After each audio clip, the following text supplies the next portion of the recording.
The Strait of Hormuz, a dozen Chompan of here highlights the geopolitical stakes. 20 million barrels of oil a day flow through a passage 21 miles wide. On March 2nd, 2026, Iran declared it closed. Brent surged $12 in hours. 150 tankers went silent. 2 U.S. carrier strike groups already in the Gulf began executing a plan ready for months.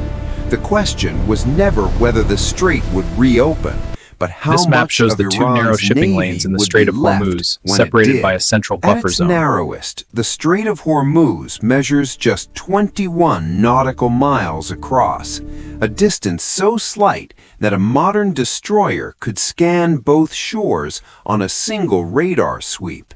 Yet through this slim corridor, the world moves nearly 20 million barrels of crude oil and refined petroleum products every day, accounting for about 1/5 of global supply.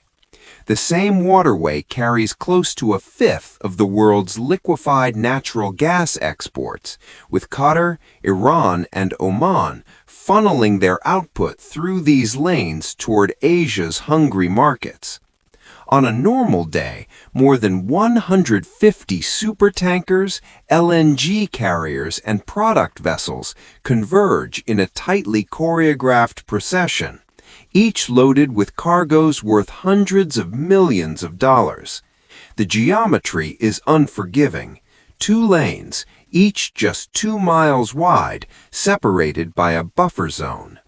Navigation is dictated by international convention, but the reality is dictated by the threat environment. Before the closure, shipping analysts tracked an average of 18 million barrels of crude and 2 million barrels of refined product moving through Hormuz every 24 hours. Nearly 70% of this oil was bound for Chinese refineries, with India, Japan, and South Korea splitting most of the remainder. The rest supplied Europe's jet fuel demand and filled strategic reserves from Singapore to Rotterdam. For liquefied natural gas, the numbers are equally stark. About 1/5 of global LNG trade, nearly 130 million cubic meters per day, cross this bottleneck, feeding power grids and industrial plants across Asia. The global economy's dependence on this single choke point is not a matter of convenience, but of structural necessity. There is no alternative pipeline, no redundant sea route that can absorb a sudden loss of 20 million barrels per day. When the strait closes, the impact is immediate and indiscriminate. Oil prices spike, insurance markets freeze, and shipping companies suspend voyages. The world's energy arteries constrict, and the effects ripple from Shanghai to London. For Iran, the strait is both a weapon and a lifeline, a means to threaten rivals, but also the only route for its own sanctioned exports. Closing it is less a demonstration of strength than a calculated risk, one that jeopardizes not only global markets, but the regime's own economic survival. The logic is circular, and the cost is paid in real time by every nation that depends on the flow. At 2:30 p.m. on March 2nd, the Supreme National Security Council in Tehran voted 9 in favor, 2 against, to close the Strait of Hormuz. The foreign affairs and petroleum ministers warned of economic disaster, but their objections were overruled. Ibrahim Jabari, a senior IRGC advisor known for his uncompromising stance, became the voice of the decision. At 8 a.m., his message went out on the IRGC's Telegram channel. The strait is closed. If anyone tries to pass, the heroes of the Revolutionary Guard and the regular Navy will set those ships ablaze. The warning spread instantly, repeated on state television and international news wires, a signal meant for both domestic supporters and foreign governments. The closure was enforced with precision. Maritime safety alerts and telegram messages reached shipping agents and port authorities. Automatic identification system transponders on Iranian and many foreign ships went dark, erasing their movements from global tracking. Within 24 hours, satellite data revealed a 70% drop in traffic through the strait.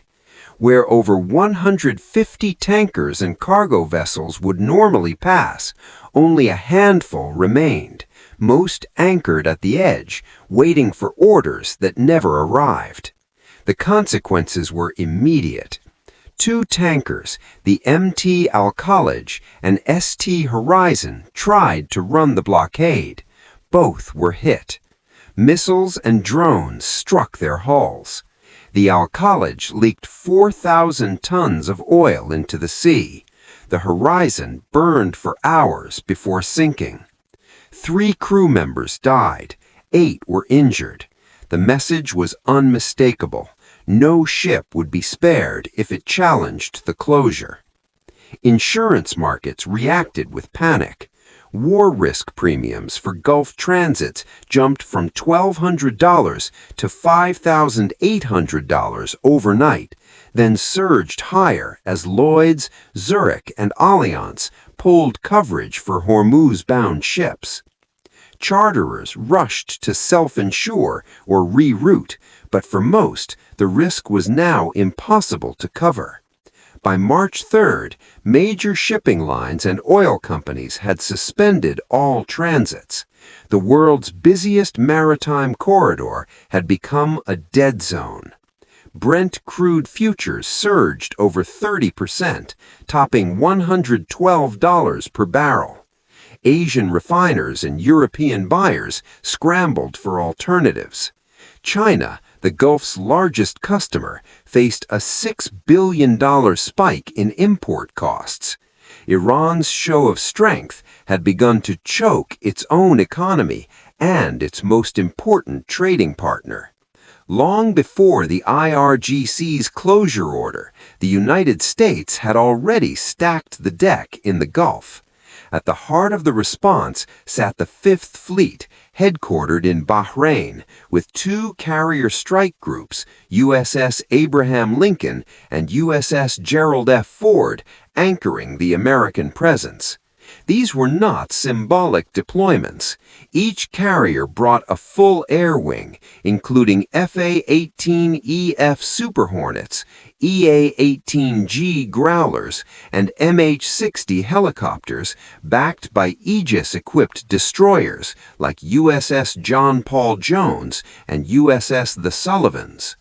The screen was tight, overlapping radar coverage and missile defense arcs built around the Spy-6 system's ability to track hundreds of targets in the cluttered littoral environment. Within 40 seconds, the Aegis combat system had sorted hostile from neutral, prioritizing 7 Nasr-2 and 3 KH-59 launches.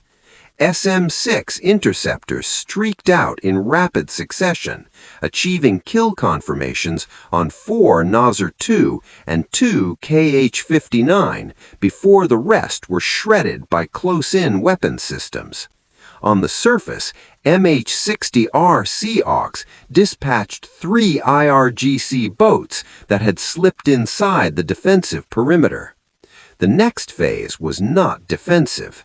At 16:20, the order for a volley was relayed. 84 cruise missiles arced toward pre-selected targets, coastal launchers, radar nodes, and the Iris Jamaran, the IRGC Navy's flagship. The Jamaran, having just fired its own salvo, was struck by 4 direct hits. ISR feeds captured the hull breach and the vessel's rapid sinking off Bandar Abbas. No distress beacon sounded.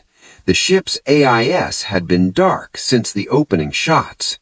The loss of Jamaran was more than symbolic. It left the IRGC's remaining surface fleet leaderless and forced surviving craft to scatter along the coast.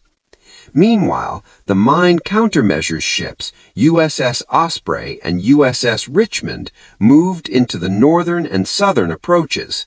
Seawalks drones and UUV Mark V's began systematic clearance, mapping and neutralizing more than 80% of known minefields within 72 hours. By the end of the third day, safe corridors were declared open. For commercial navigation, the physical reopening of the strait was not a negotiation. It was a technical process executed with clinical speed and overwhelming firepower. In shutting Hormuz, Tehran blocked 20 million barrels a day, then watched its own tankers stall, premiums spike, and China hedge bets. Deterrence by self-harm remains a paradox, not a strategy. In the calculus of maritime power, disruption is easy. Rebuilding lost leverage is far harder.